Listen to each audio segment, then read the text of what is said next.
Here's your daily reminder that the Democrat Party and woke corporations think black people and brown people are too stupid or too helpless to have a photo ID to vote. Hello once again, all my fellow patriots and you filthy leftist stalkers out there. Welcome back to my channel. My name is Angela Box. You're watching Angela's Soapbox, where I always say what you were thinking. If you're not subscribed to the channel, please consider hitting that subscribe button, liking or rumbling this video, commenting on this video, and of course sharing this video, especially with your filthy leftist friends who give jazz hands because they truly hate my guts. And for me, that's a badge of honor. Y'all. This schadenfreude that I am feeling right now for Senator Kneepads is like unparalleled. So let's give it to Senator Kneepads, the sea turtle killing plastic straw, because boy, she really crashed and burned last night, and methinks my mole inside her campaign has been right about everything. Let's discuss. Okay, so a couple things before we get into this interview. I'm not gonna do clips or whatever because you can go find that online, and everyone's doing that, but I wanted to give you kind of my take on everything. I made a comparison a few weeks back about how Kamala Harris and Meghan Markle are basically the same person. And I think last night we're seeing that even more. And what I mean by it's this, and it is really a cautionary tale for women. So young women out there who think you're gonna, suck and blow your way to the top without having anything to back it up, let what you witness and what you are witnessing with Kamala Harris be a cautionary tale for you. Kamala Harris is thoroughly unlikable. This is not just me saying this. This is kind of the understood vibe to take Kamala Harris's term out there. She's known as a very unpleasant, unkind, dumb, manipulative, haughty, rude, arrogant human being, and she treats people very unkindly. She's one of these, okay? And I've heard this from my mole. She says, staffers, low-level staffers, don't look at me. And she needs a certain pen for her correspondence. I can't remember if my mole said this or if I read this on X, but evidently she has to have a certain pen to write everything with, and if her assistants or her staff do not have those on hand at all times, it's off with your head. She's an a-hole, for lack of a better word. And again, she's very similar to Meghan Markle, and the things we've heard about Meghan Markle, just the dictator and high heels thing, I think applies to Kamala Harris. So the setup of Kamala Harris last night to go on Bret Baier and Fox News was really chef's kiss. So whoever on her campaign told her, it'd be a really good idea to go on Bret Baier's show because, Bret Baier's the guy that called Arizona for Biden within, 1 or 2 minutes of the polls closing in 2020. And I've said this story before. My mother died on election night, and I was literally in the hospital room with her. I was the only one left there. Everyone else had gone home. When the swing states started shutting down, and my mother was like, I'm out. Literally, as Arizona was being called and all the swing states started to shut down, my mother passed away. So I remember very vividly, for several reasons, obviously because my mother died that night, but also because of, we all knew, when they started shutting down the swing states, we're like, oh no, they're going to steal this thing. And so Bret Baier was one of those linchpin moments of people going, okay, why the hell are you calling Arizona? I can't remember if they called Arizona right when it closed, or even, it had to have been right when it closed. They wouldn't have called it before the polls closed, but it was right when the polls closed, they called it, and it was really curious. So I think the Kamala Harris team, Senator Kneepads, was we've got Paul Ryan sitting on the board of Fox Corp. He hates Trump. Bret Baier's a Never Trumper. I think this is going to be a super easy interview. Well, Bret Baier committed, as Rush Limbaugh would say, several random acts of journalism last night. That thing was banana sandwiches, y'all. I was when I watched it, I was like, like, I didn't watch it live because I didn't think it was going to be anything of significance. I thought, like, I'm sure you thought that Bret Baier was just going to let her, oh, Donald Trump's Hitler, Donald Trump's a dictator, abortion. Like, we all thought it was just going to be, you know, one and the same interview that she's done. But it was really substantive. And there were so many moments that really exposed that the emperor has no clothes when it comes to Kamala Harris. And again, similar to Meghan Markle, their canned responses, their woke talking points, their, you know, just, you know, word salading. And I know that term gets said about her a lot, as she word salads all the time, but I mean, it's really illustrative of what she does. It's talking about nothing but saying a whole lot of words and saying nothing also.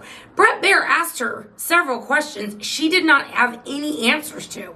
Like, for example, hey, how come you know, you talk about this border bill that would have allowed 1.8 million illegals in and wouldn't have wouldn't have done stop, catch, and release and all the things that several conservatives, it wasn't just Trump, it wasn't just one or two Republicans, it was like most of the Republicans voted against this bill.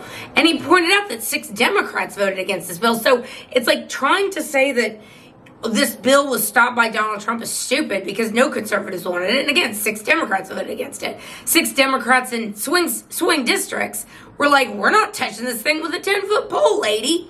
So stop trying to dine out on this idea that you wanted to secure the border. No, you didn't. And Bret Baier rightfully pointed out that, you know, all these tens of millions of illegal aliens that they let in, this was done way before they put this bill into place. And they reversed almost 100 of Trump's executive orders on the border on day one. And she had 0 answers for this. She had 0 answers for why is it that, when did you start to know that Joe Biden was not compos mentis? Like, and then she went in, I have seen Joe Biden from the Situation Room into the in front of the American people, and he has just been amazing. It's like, okay, lady, it's wild it was wild. Like, for lack of a better terms, it was wild to watch this woman's brain break in real time when she realized that this was not going to be standard operating procedure that she's had with other media outlets. Like, when she said to Bret Baier, you know, when Bret was like, well, you've been in power for 3.5 years, so you're talking about turning a page. What page would you turn considering you've been in power for 3.5 years? And her answer, I actually am going to pause the video and talk about this one thing because I think it's illustrative of what she thought she was going to have versus what she got. Is on the wrong track. They say the country is on the wrong track. If it's on the wrong track, that track follows 3.5 years of you being vice president and President Biden being president. That is what they're saying, 79% of them. Why are they saying that? If you're turning the page, you've been in office for 3.5 years. And Donald Trump has been running for office.